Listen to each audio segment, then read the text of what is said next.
Tonight on Beyond the District, we take a look at how one rat is making a stir in New York City and a dog is in a group of its own. Beyond the District will return in 2 minutes.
Just a feeling that I have, yeah.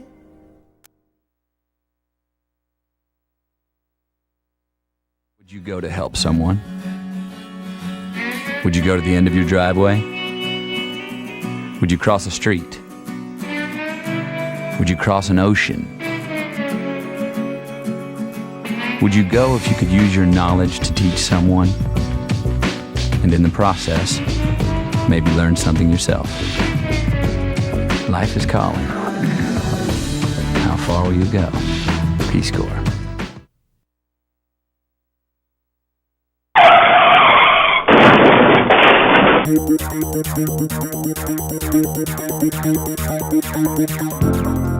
You may say I'm a dreamer, but I'm not the only one. I hope someday you'll join us,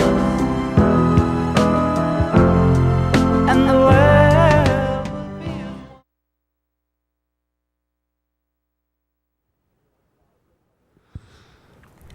Hello, I'm Abby Calcara, and welcome to TV21's Beyond the District. And I'm Ben Cagno. Later on tonight, we will take a look at how one 7-year-old made a hard choice. But up first tonight, a family in Kansas City, Kansas found a huge snake in their toilet over the weekend. The family turned to some friends to help get rid of the unwelcomed visitor. The snake was stuck inside the toilet's plumbing, so they took the whole toilet outside and used a hammer to break it open and get the snake out. Josh Marshall has more. Hey, give me a towel. Oh my God. Before Jamie Garcia got the surprise of a lifetime. Can you get it? She was going through her nightly bedtime routine with her sons, Andrew and Alex. I told him, I was like, go potty, and he went potty, lifted the toilet, and he's like, ew, mommy, go look in the toilet. Inside, Garcia found the unthinkable. We showed this video to Shawnee Pet Stop's owner Greg Smith to find out what kind of snake invaded Garcia's plumbing. Obviously a ball python, which is these are native to Africa. They're not native to Kansas, but they're great pets. This is one of their best pets going in. Garcia says she moved in a week ago. Neighbors told KCTV5 those who lived here before Garcia had snakes. I have 2 kids. I know nothing about snakes, so I didn't know what to do. Garcia's friends came over to help coax the snake out, but it refused. We eventually took it out there, and they broke it open with a hammer. Now, Garcia and her boys have a new nightly routine, checking the toilet before bedtime. I will check the toilet every time I go to the bathroom. Up next, a monkey on the run in Sanford, Florida is back with his owner. Lauren Korn reports it is the first time this clever primate managed to escape his chain link cage. From climbing poles to hanging out on a patrol car, Zeke, the pigtail macaque monkey, wanted to be anywhere except for his cage, a sight that some neighbors say is all too familiar on Sugar Maple Court. A neighbor spotted Zeke eating mail out of their mailbox and called police around 8 this morning. Once officers got there, Zeke continued to monkey around until his owner arrived. Florida Fish and Wildlife says Zeke got out by manipulating and twisting 2 locked latches on the door. But FWC says this isn't the first time Zeke escaped. Back in 2012, we were there when and owner Jeff Jacques showed us how Zeke escaped by breaking through 2 layers of his chain-linked cage. Police said Zeke then attacked at least one person and was sent to an animal sanctuary. FWC says Jacques then petitioned to get Zeke back and did, only after getting his cage back up to code. We knocked on Jacques' door, but no one answered. FWC says the officers gave Jacques 2 warnings to update his critical incident plan and to get rid of rust on the cage. After fixing both those violations, Zeke returned to his locked cage and will stay there, at least for now. People heard a dog barking from under the sidewalk. Repair workers in Russia had paved over a stray dog while fixing a collapsed sidewalk, but neighbors came to the rescue. Jeannie Moose reports. Bricked up beneath this sidewalk was a dog, buried alive, a pregnant dog named Belka. Workers in the Russian city of Voronezh had repaired the collapsed sidewalk, either not knowing or not caring that the dog was using the hole as a den. We asked authorities and no one would help us. Monsters. For 2 days, neighbors had heard barking from beneath the sidewalk. A Russian couple who live in the building decided to dig up the dog themselves. It only required removing a couple of bricks and then a little excavating. Come on, my dear, come out. Let's go, my sweetheart, come out. There were happy tears as Belka was gently lifted out of the hole. You came out. We saved the dog. They did save her, but she ended up losing her puppies. Donations paid for Belka's medical care and food. She'll soon be adopted out to a home and not some hole in the ground. Jeannie Moose, CNN. New York. Next, a little girl in Canada fighting leukemia is living her dream of being a superhero. City officials asked her for help fighting crime. The pint-sized protagonist is stealing hearts in the city of Edmonton and across Canada. Nicole Weisberg reports. We hear that Oilers captain Andrew Ference has gone missing. A local sports personality kidnapped. Yes, it's a very troubling investigation. In fact, he was kidnapped earlier this morning. A plea to a local superhero for help. But I think if Spider Mabel is out there and you get this message, if you can come down to the mayor's office and be a part of that team. Who are you? I am Spider Mabel. Meet Mabel, a little girl who loves Spider-Man so much she dresses up like him and even refers to herself as Spider Mabel. You excited? Yes, I am. The 6-year-old called on today to fight crime alongside her biggest hero. You know the captain of the Oilers? Andrew... Ference? Ference, yes, Andrew Ference, yes.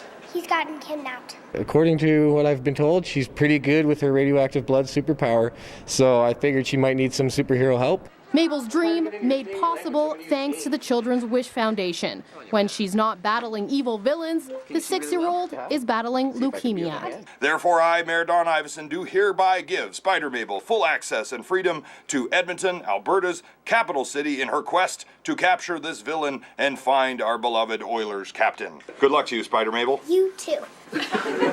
We can use help whenever we can get it, and it's great that Spider Mabel has come forward. Hand in hand with Spider-Man, Spider Mabel is already making her mark around the city. Do you know who that is? That's Spider Mabel. Is she famous? She is famous. She's going to rescue the captain of the Oilers.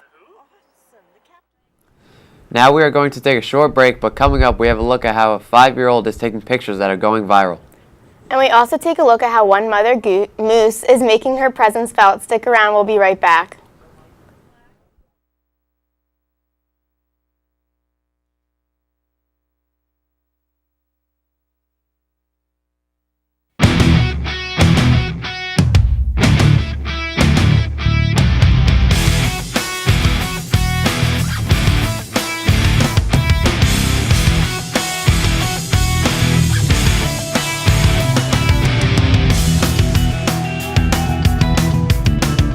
Circle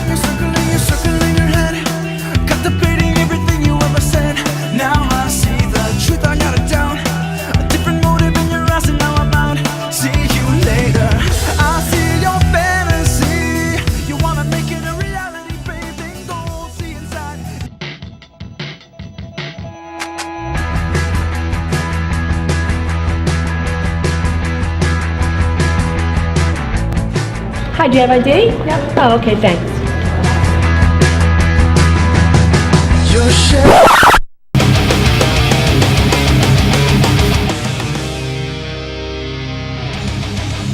Hi, do you have ID? No, I don't. Oh, well, you can't be in the building without ID. I need Alright. to have... It's okay. Excuse me. Yes, security, please. There's a young man in the building without ID, and he's running away from my post here at call duty.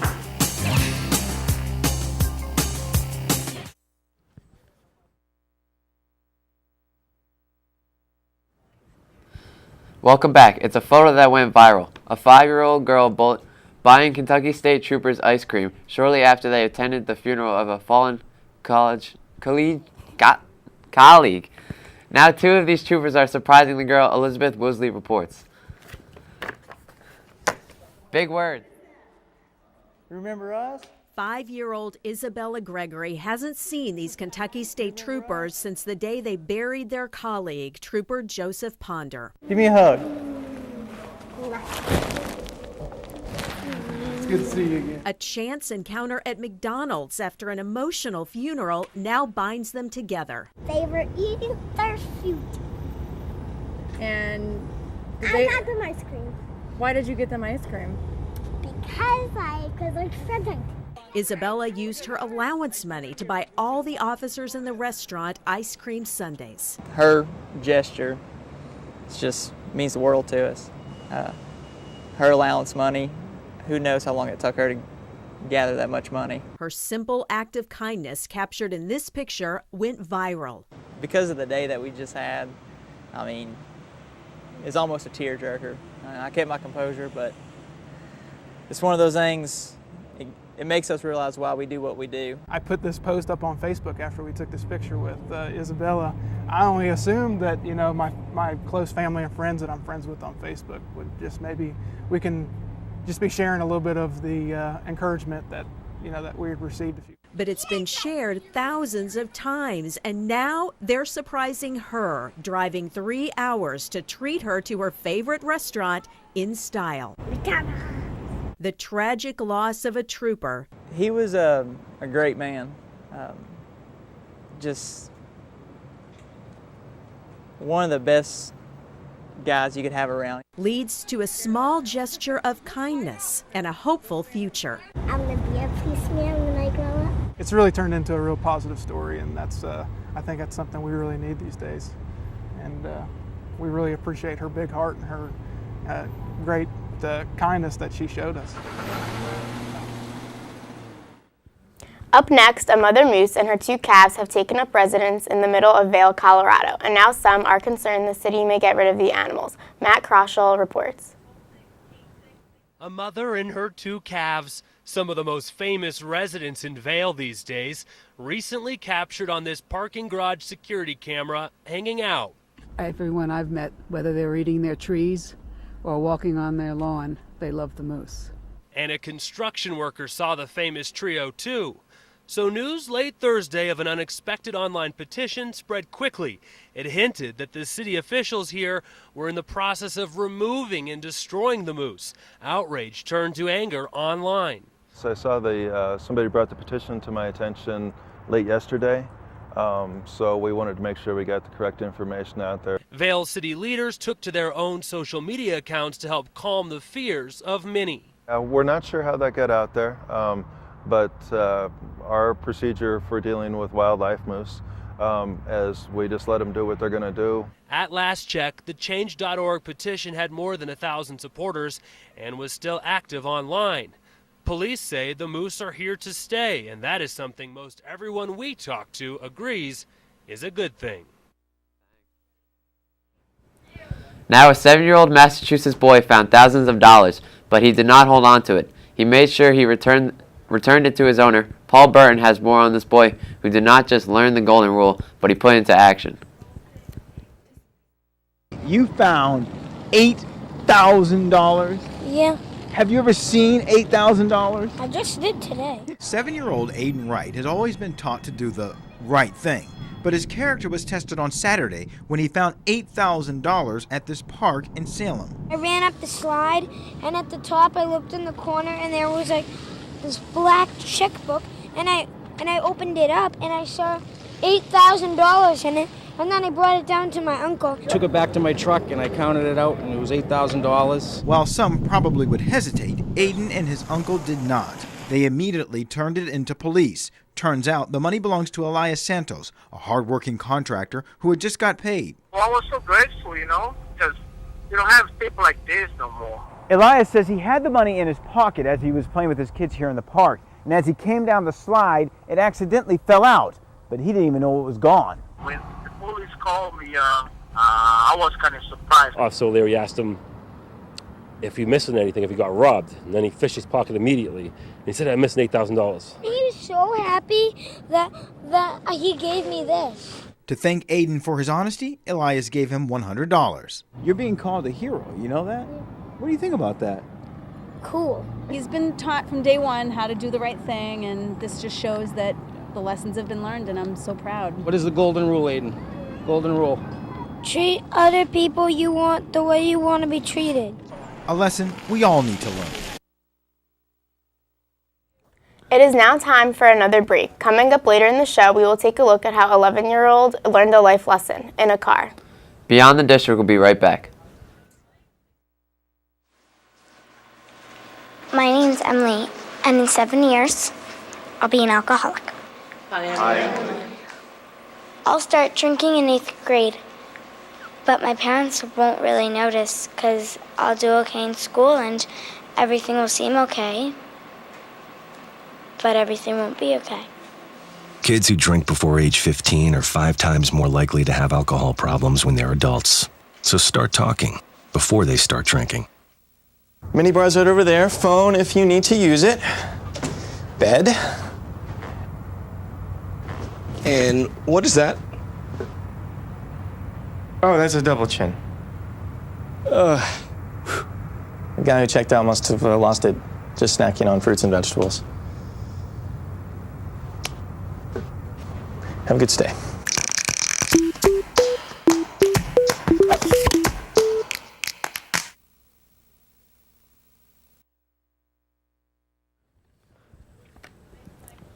A tiny dog from Colorado finds himself in the national spotlight. Harley the Chihuahua was chosen among 8 finalists to be this year's American Hero Dog. He represents a national organization dedicated to rescuing discarded puppy mill dogs. Zach Pagano reports on Harley's journey from puppy mill to red carpet. At first glance, he was thought to be dead or dying at that time. It's hard not to imagine the pain this dog has felt. His spine was fused at his neck. His legs are very crippled. He has severe subluxating patellas. Harley the Chihuahua spent the first 10 years of his life in a puppy mill, where he lost his eye, but not his spirit. I just thought that I could give him a home and give him love for the first time in his life. Harley is a poster dog for the National Mill Dog Rescue, 10,000! an organization that has rescued and rehabilitated more than 10,000 dogs. His job is to educate people about puppy mills through a message of inspiration. I think a lot of people are under the misconception that dogs that come out of that life can never really rehabilitate. Maybe you can never house train them, or they're biters, or always fearful. From tragedy to triumph, Harley has been named the 2015 American Hero Dog. Harley has overcome the odds and he has the awards to prove it, but Harley's work has only just begun. People need to know where pet store puppies come from. He is going to tell that story, and he's going to tell it well and big. Harley may be small. This isn't really about Harley. It's about puppy mill dogs. It's about millions and millions of puppy mill dogs. But he's part of a mission much larger than himself. Wrapping up tonight's show, a California man has quite the fish tale to tell his friends. He spent part of his weekend waging war with a Hammerhead Shark off the California coast. And that battle was all caught on camera. Andrew Luria explains. In one of those what would you do moments, 33-year-old Mark McCracken, fishing a half a mile off Gaviota State Beach near Santa Barbara over the weekend, found himself being virtually stalked by a Hammerhead Shark. That shark had its eyes on his fish, and Mark feared on the fisherman himself. And I feel a bump to the back of my kayak, and then right after I feel another one, and turn around, and that's just when chaos kind of broke out. He He was right behind me, and I couldn't tell if he was biting my kayak or headbutting it or what he was doing exactly, but I didn't want to find out what he was capable of. But the shark quickly found out what Mark was capable of, as he jabbed it with his paddle time and time again. So I started kind of hitting him pretty hard and trying to hit him in the eyes, in the head, anywhere that I thought would get him away from me. He's not leaving. He's still here. But the fight wasn't over. For 15 minutes, that shark continued to keep too close for comfort. He's not done. He's still there. This guy was wired differently or something. He was fired up and trying to get me with everything he had. Then, as Mark paddled in, the shark came back for another round of hammerhead versus paddle blade. I just beat up a shark. How was your day? When he finally made it to shore, so did the hammerhead, virtually pacing back and forth as if it refused to give up. I'm pacing back and forth. It looked like he was waiting for me. He wanted to round two, wanted to battle me some more or something. I don't know. Something was wrong with this shark. It seemed like he was a little crazy. Dry land. It's nice. Indeed it is. Andrew Luria, Fox 5 News. Remember, if you have a story you would like us to cover, or if you have an announcement about an upcoming event, please send it to interschool mail to the TV studio at High School East, or you can email us at tv21@trschools.com. Also, be sure to tune into TV21 throughout the day to catch the show and Tom's River Schools Today as we bring you stories from around the district. Also, please take a look at our website, www.trschools.com/TV21. well, that wraps up tonight's show for Beyond the District. I'm Abby Calcara. And I'm Ben Cagno. Have a great night.